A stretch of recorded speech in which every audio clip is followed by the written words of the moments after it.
I'm not gonna lie though, I was getting kind of excited about the 10K though. I low-key was already making plans to put it up and start looking into LASIK. But it's okay, I'm manifesting another 10K date. And if y'all are wondering, my deposits do not come out of the total. So all of this is on top of the total. I mean, y'all get to do whatever y'all want to me and take advantage of me because I'm one girl up against three guys. Tell me why I just had a potential client hit me up asking if him and his friends could run a train on me.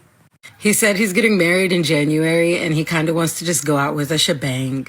He said he's been following my TikToks for years throughout the different accounts that I've made, right? And he's grown to like kind of have a fantasy towards me. And then he bought $95 worth of content and tipped $150 on top of that just to kind of show me that he was serious about his requests. I've literally never let anybody run a train on me. And it's not even because like, oh, I have too many morals. Like I'm literally some hoeing. So I'm not necessarily against a train, right? It just comes down to two things. One, it poses a huge safety risk to me to be the only female in a group of men, right? He said that there's three of them, and I've been asked to do a train before, but that was one of my biggest things. It just gave setup, and I've always been a little nervous. And if I were going to go through with it, I would need to bring some form of protection for myself, some form of security. I would be enforcing very strong boundaries because just because you're paying for my time doesn't mean y'all get to do whatever y'all want to me and take advantage of me because I'm one girl up against three guys. And we'd have to discuss safe words. The second thing is it comes with a very hefty price tag. Like, I don't know that I would let anybody run a train on me for anything less than like, I don't know, like 10K, to be honest. So I don't even know where I would like price it at. He says that his pockets are long and that, you know, he's willing to pay for it. Obviously, you don't have a choice if you want to see me, but I don't know exactly what I would even price something like that as. Because it's something that's just so scary to me and so out of my comfort zone that you got to pay for that. And he says his pockets are long, but I don't know if you have 10K. He said at the very least he does want to visit with just me if I don't agree to the train. I told him give me a day or two to think about it because I have to decide if I want to do it and I have to come up with a price. But I don't know. I don't know if I could do it. I think I'm going to have to decline, unfortunately. 304 TikTok is something else, isn't it? She sounds way too excited. The fact that three dudes are willing to pay her $10,000 for a Clap-a-Thon. I think that's ridiculous. If I do say so myself. These guys can go and hire a professional. What I mean by that is a professional who's been on camera to do that for much less than that. And she's talking this is crazy.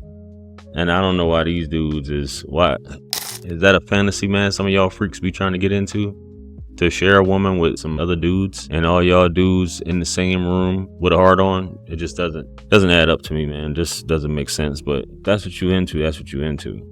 But she just did a 2.5-minute video about this whole situation. A guy paying for $95 of content and giving her a tip on top. And she's going to have to decline.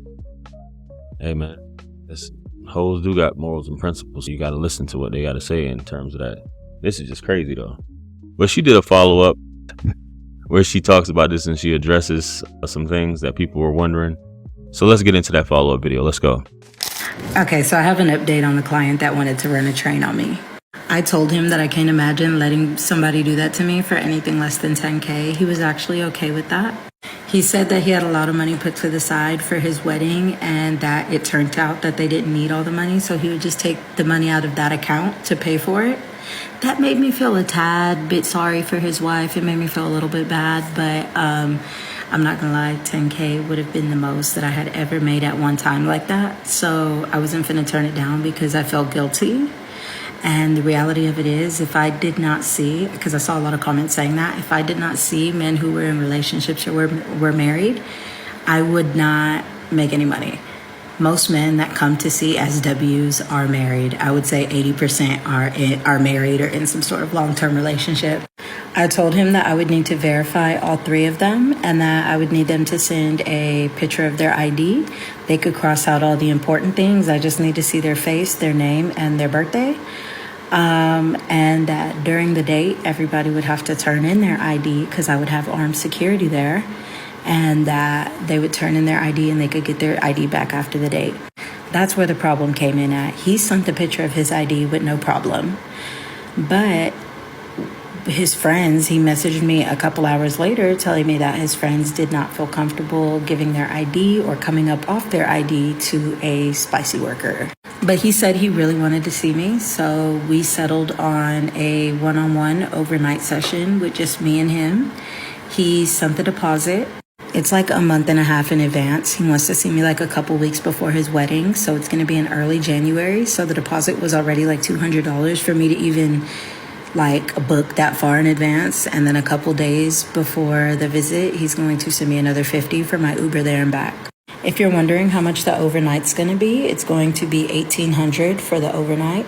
I'm going to stay 4 to 6 hours, probably 4 though, I'm not going to lie. He did do a FaceTime show with me though, and I did the FaceTime show, $75 for 10 minutes. He is also booking an hour with me. The date is scheduled for a couple days. He already sent the deposit for that as well. I just did a $50 deposit for that one just for my Ubers since it's only a couple days. And I'm doing that hour for $700. I'm not gonna lie though, I was getting kind of excited about the fucking 10K though. I low-key was already making plans to put it up and start looking into LASIK.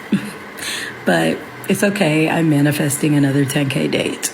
And if y'all are wondering, my deposits do not come out of the total. So all of this is on top of the total. I guess you just had to throw that in there, huh? And I guess you wouldn't call that a deposit, would you? I guess you would just call it a holding fee or a booking fee, because that's ridiculous. And she's so happy to talk about how much she's making from all of this. $75 for a video show, $1,800 for 6 hours. Man, listen. Dudes are doing it though. That's one thing that's for sure. Dudes are really spending this kind of money just to be with a spicy worker, as she said. $1,800 and you was gonna pay $10 for all three of y'all. And she was really looking forward to it, right? If you was looking forward to it, you wouldn't have cared about the ID. But I understand with this, you want to make sure people are legal and all these different things like that. But you got armed security, man. This is I guess it's some serious stuff when you got to have armed security on deck just in case something goes left. Anyway, guys, let me know what you guys think. Comment below. Like, share, comment, and subscribe. Much blessings and abundance. Stick around for the next videos. It's going to pop up on the screen below. That's where I'm going to see you guys at. It's your favorite everything. This is Wisdom. I'm the best. Let's run up to 1 million. Quit playing with me. Peace.